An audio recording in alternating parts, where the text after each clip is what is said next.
Hello student, good morning and welcome back to my channel. आज हम general entry की कड़ी को आगे बढ़ाते हैं और इस जनरल एंट्री की कड़ी के अंदर आज हम देखने वाले हैं कुछ स्पेशल बैंकिंग ट्रांजैक्शंस जो बिजनेस और बैंक्स के बीच होते हैं या बैंक या थर्ड पार्टी के बीच होते हैं, जैसे डेटर्स हो गए, क्रेडिटर्स हो गए, इंश्योरेंस कंपनी हो गया, और बिजनेस और ओनर के बीच होते हैं।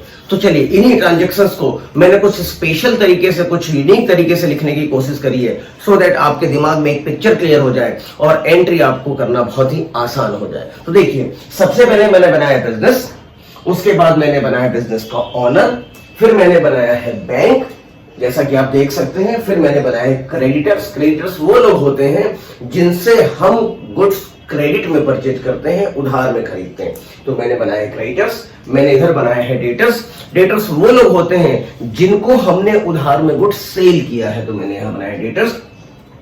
फिर मैंने बनाया है, आप देख सकते हैं कि मैंने यहां पर बनाया है इंश्योरेंस कंपनी, थर्ड पार्टी है।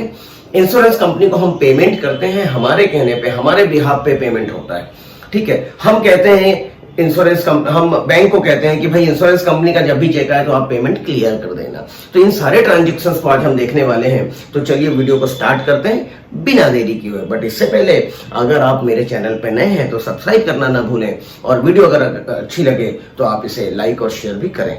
चलिए स्टार्ट करते हैं वीडियो को। सबसे पहला जो ट्रांजेक्शन लिया मैंने, ध्यान दीजिएगा, सबसे फर्स्ट ट्रांजेक्शन हमने लिया है कैश डिपॉजिट किया। ऑनर ने बिजनेस से पैसा निकाल करके कहां जमा किया है? बैंक के अंदर जमा किया है, तो बैंक रिसीवर हो गया। इसकी एंट्री क्या होने वाली, ध्यान से देखिएगा, मैं यहां लिख रहा हूं बैंक रिसीवर है, बैंक अकाउंट डेबिट, और हमारे पास से बिजनेस के पास से क्या गया है? क्रेडिट व्हाट गोज आउट का रूल लगा। बिजनेस के पास से रिसीवर और क्रेडिट व्हाट गोज आउट का रूल लगा, तो टू कैश अकाउंट, हमारे पास से कैश गया। सपोज हमने बैंक में 20,000 डिपॉजिट किया तो 20,000 आ गया। इसके बाद सेकंड ट्रांजैक्शन, जिस तरीके से हम बैंक में पैसा जमा करते हैं, सेफ्टी पॉइंट ऑफ व्यू से हमें जब पैसा की जरूरत पड़ती है, चाहे वो पर्सनल यूज हो चाहे बिजनेस पर्पज के लिए यूज हो, तो हम पैसा बैंक से विड्रॉ करते हैं। थ्रू एटीएम करेंगे या चेक के थ्रू करेंगे या पर्सनली, जैसा भी है। हमने पैसा विड्रॉ किया है, तो पैसा जब विड्रॉ किया है तो सेकंड ट्रांजैक्शन की एंट्री मैं यहां पर लिखूंगा। सेकंड ट्रांजैक्शन में क्या हुआ कि पर्सनल यूज जब होता है तो पर्सनल यूज के अंदर रिसीवर कौन है? ऑनर है, और इसके बदले बिजनेस को कुछ मिलने नहीं वाला, क्योंकि बिजनेस के लिए तो पैसा कम हो गया, रिड्यूस हो गया, लॉस हो गया। तो एंट्री होने वाली सेकंड की ड्रॉइंग्स अकाउंट डेबिट, मैंने डीआर लिखा है, आप समझ जाए, चलिए पूरे लिख देता हूं। ड्रॉइंग्स अकाउंट डेबिट, और गिवर कौन है? गिवर है बैंक, तो टू बैंक। कितना पैसा निकाला हमने? 5,000 रुपीज निकाला है, तो 5,000 की एंट्री हो गई डेबिट क्रेडिट में। अब चलिए इसके बाद आगे बढ़ते हैं। थर्ड ट्रांजैक्शन क्या हुआ कि बिजनेस के लिए भी बैंक से पैसा निकाला जाता है, ठीक है। हमने बैंक में पैसा जमा किया था, इसलिए किया था ताकि सेफ रहे, और वहां से जब जरूरत पड़ेगी तो बिजनेस के लिए पैसा निकाल लेंगे एटीएम के थ्रू या चेक वगैरह के थ्रू। तो हमने यहां पर देखिए, हमने पैसा विड्रॉ किया है, यहां से देखिएगा पैसा विड्रॉ हुआ है और बिजनेस के अंदर आया है। बिजनेस के अंदर जब पैसा आया तो बिजनेस क्या एंट्री करने वाला है? बिजनेस बहुत सिंपल से एंट्री करने वाला है। बिजनेस के अंदर एक तो कैश आ गया है, और गिवर कौन है? बैंक, ठीक है। कितना अमाउंट निकाला? सपोज 12,000 रुपीज हमने विड्रॉ कर लिया, तो 12,000 की एंट्री हो गई, ठीक है। अब नेक्स्ट ट्रांजैक्शन हम देखते हैं बिजनेस। फोर्थ नंबर यहां देखिए, कुछ डेटर्स ऐसे होते हैं जो हमें पैसा या तो डायरेक्ट हमारे बैंक अकाउंट में डिपॉजिट कर देते हैं, और डायरेक्ट अगर बैंक अकाउंट में डिपॉजिट नहीं करते हैं तो फिर हमें चेक दे देते हैं। तो इसकी एंट्री क्या होने वाली है? इसकी एंट्री होने वाली है कि हमारे पास तो एक तो बैंक में पैसा आ गया, डेबिट द रिसीवर कौन है? बैंक अकाउंट डेबिट, रिसीवर कौन है? बैंक, और गिवर कौन है? डेटर्स।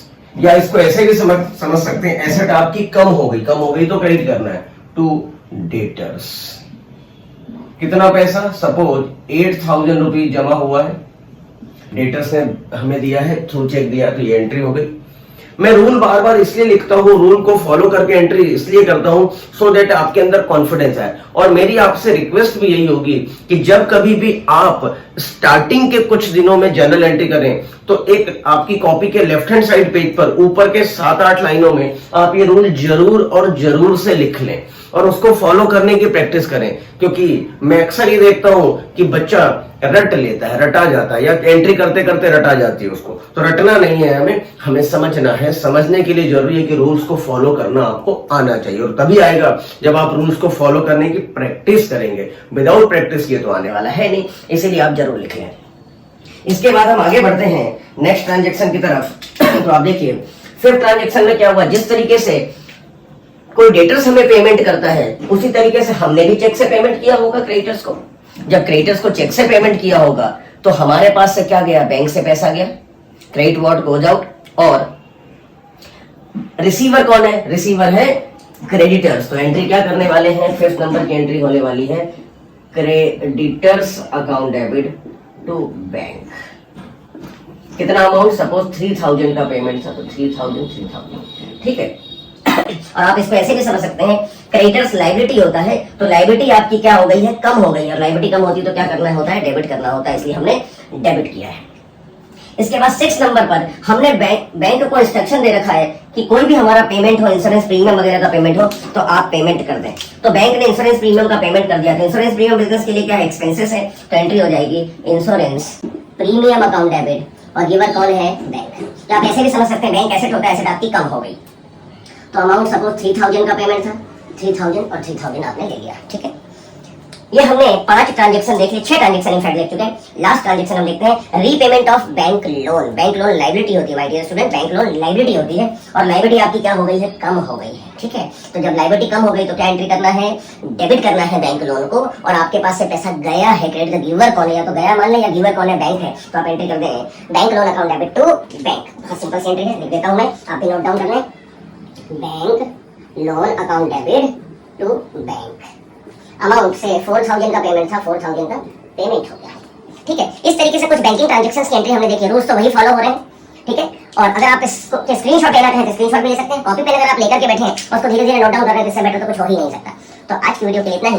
अगर आपको वीडियो अच्छी लगती है तो वीडियो को लाइक करें और शेयर करना ना भूलें, और दबाकर शेयर करें। आज की इस वीडियो का टारगेट है एटलीस्ट कम से कम 100 लाइक्स आने चाहिए इसमें, क्योंकि बिल्कुल यूनिक तरीके से मैंने बनाने की कोशिश की है। यूनिक इसलिए क्योंकि ये ट्रांजैक्शंस व्यक्ति के दिमाग में आते नहीं, स्टूडेंट के दिमाग में रहते नहीं। एक बार आ गए तो लंबे समय तक रहना भी चाहिए, रिटेन रहना चाहिए। और रिटेन रखने के लिए जरूरी है कि पिक्टोरियल फॉर्म हो।